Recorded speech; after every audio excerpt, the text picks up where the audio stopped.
Last Friday, Homeland Security Secretary Alejandro Mayorkas declared, that's not Alejandro Mayorkas. I got to be able to do that. Like, Pat can really do that well, you know, when you're watching TV and somebody who is as white as I am, and then Homeland Security Secretary Alejandro Mayorkas declared white supremacist and domestic violence extremism to be the most prominent threat currently facing our country.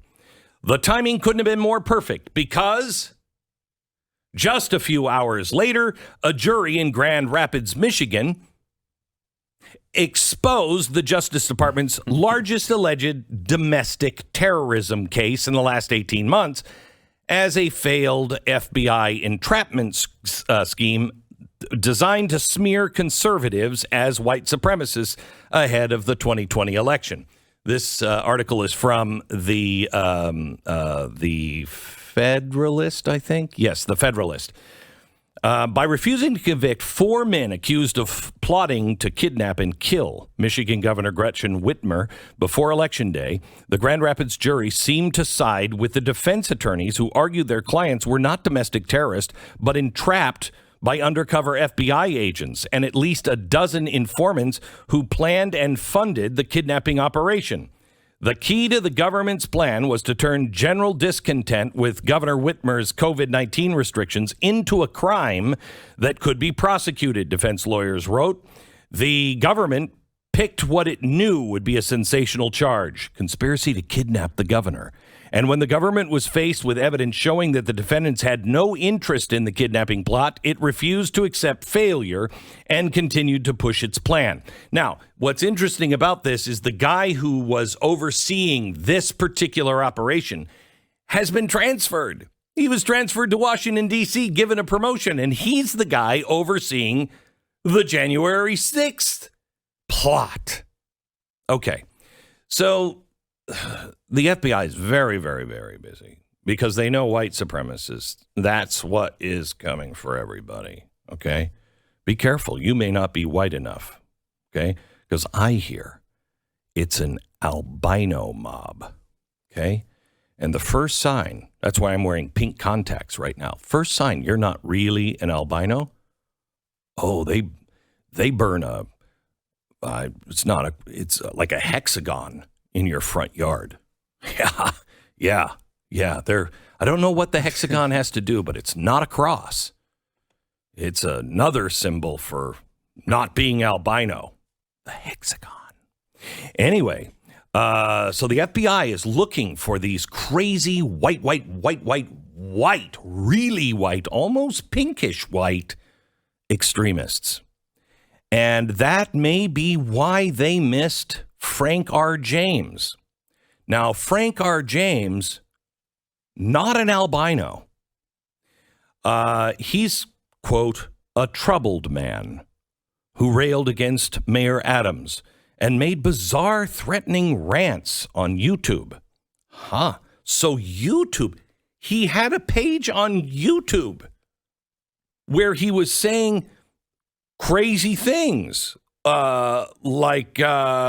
Did you? Because I heard this a lot from a lot of sources yesterday, that he was making bizarre, angry, violent, racist threats. Yeah. But, and, before they released the picture, man, they seemed to make that broad enough to, it's almost as if they wanted you to think of a particular type of person, perhaps an albino, who... Damn albinos, they're out of control. My apology to the 1 or 2 albinos that are not violent extremists. I'm sure they're out there somewhere. The albinos are not sending their best. No, they're not sending their best across the border. Not. They're roving mobs. But it was amazing that was the way it was. They didn't say it was anti-white racism, probably because they've spent the last 10 years telling us it's not possible. You can't, reverse racism isn't real. It's not possible. It can't occur. So how did this guy have racist rants in the first place? So he said things like, it's just a matter of time before these black MFers decide, hey, listen, enough is enough, and these white people need to go. Oh, no, wait, it's the exact opposite of that. It's just a matter of time before those white MFers decide, hey, listen, enough is enough. These N-words got to go. On YouTube, as of yesterday, these white MFers, this is what they do. Ultimately, at the end of the day, they kill and commit genocide against one another. What do you think they're going to do to your black ass? Okay. And what are you going to do? You're going to fight? And guess what? You're going to die. Because unlike Zelensky in Ukraine, nobody has your back. The whole world is against you. And you're against effing yourself. So why should you be alive again? That's the question. Why should an N-word be alive on this planet beside to pick cotton or chop sugarcane or tobacco? Now, this is allowed on YouTube, but some of my opinions on the lab leak for COVID banned. But this is allowed. I just want to say that's interesting. And we all agree, I think we'd all agree, this guy is crazy. He's crazy. But isn't that what the press and social media have been telling us that us crazy white conservatives are doing to the crazy people in our audience? Winding them up. It only takes one crazy person that happens to be listening. Where did he get the idea the whole world is against you? Why should you be alive? Why should an N-word be alive on this planet beside to pick cotton or chop sugarcane or tobacco? No one has your back. Because that's almost the progressive bumper sticker. It's just a message of despair. Despair. It's just telling a large portion of the country they will never be successful unless, of course, their white savior Democratic politician steps in to bail them out of their terrible, terrible times with these evil conservatives. Let me tell you this. I cannot say this to you and make you this promise like I could have 10 years ago. 10 years ago, I would say to you, you can do anything. Anything. You can break all barriers. This isn't the 1950s. And I speak from experience as a guy who was the first to go to college and couldn't afford it in my 30s more than one semester.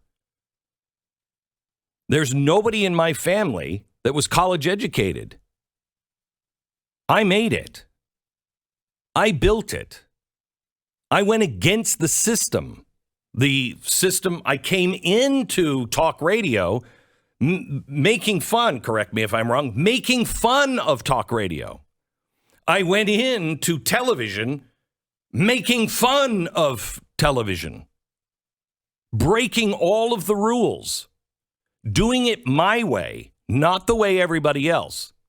Then, when they didn't accept, we built a network, the first network. No one had ever done it. HBO wasn't even on yet on the internet with live streaming. We were the first. I'm sorry. Major League Baseball was the first. We were the second into the boat. And look at it. Now, I'm not the smartest guy in the world. I mean, if you've listened, you know. But what I have is a belief in myself. I have a belief in common decency and common goodness. I have a belief in the system that good guys don't always win. Good guys sometimes lose, but in the long run, that truth wins. And nobody really cares about your problems. You know why? Because everyone has their problems. And everybody has them of differing degrees, but everybody thinks that their problem is the biggest problem. You go into somebody's office and you're like, hey, I got a real problem. The boss is thinking, oh, really? Really? You know what I'm dealing with today? You want problems? Let me sit down in your office and tell you some problems. Okay? But they don't say that because their job is to listen to you, to help empower you. Now, everybody's got a problem and they have to wear it on their sleeve.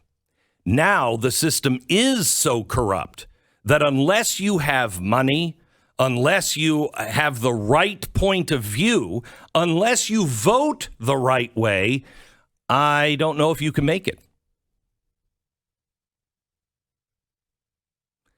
That's new for me. I have always been a champion of the underdog in no other country than this one. Now, I don't know. But I will tell you, we're still out blazing trails. We still are optimistic about our future, somewhat. Let me make you this promise. If you adhere to a universal moral code, if you adhere to do unto others, love thy neighbor, if you can accept Glenn Beck's top 10 rules for life, formerly called the 10 Commandments, you're going to be all right.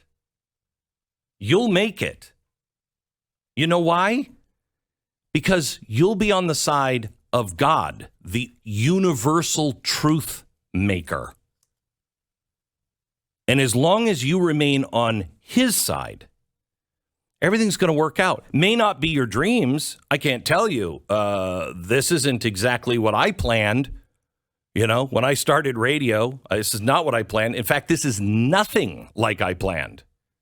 However, it's good. There are no mistakes and no waste in God's universe. No waste. It's amazing how much you can screw up your life. And if you just put it on the right track and stay with Glenn Beck's 10 really good safety tips, formerly known as the 10 Commandments, it's amazing how all of that wasted time, all of that wasted energy, how all of those mistakes will be used, not by you, but by him somehow or another to put you right where you're supposed to be with all of the skills that you needed.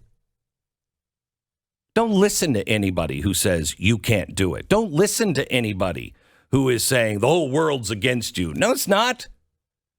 No, it's not. My goal is to be like, what was the priest's name that was down in the basement of the concentration camps, remember? And they just, the guy was so positive all the time. They're like, okay, we got to just starve him to death. And they put him in a basement, and he got all of the other prisoners to start singing hymns. And now they really wanted to kill him because he was starving to death. He went blind from starvation. He was in so much pain, and yet he was still singing. He was happy. I want to be that guy, minus the starving in the basement of the concentration camp. But I want to be that guy.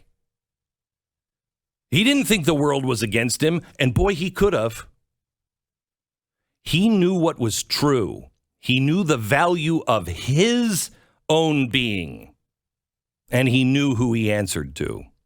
There's nothing more important than learning that.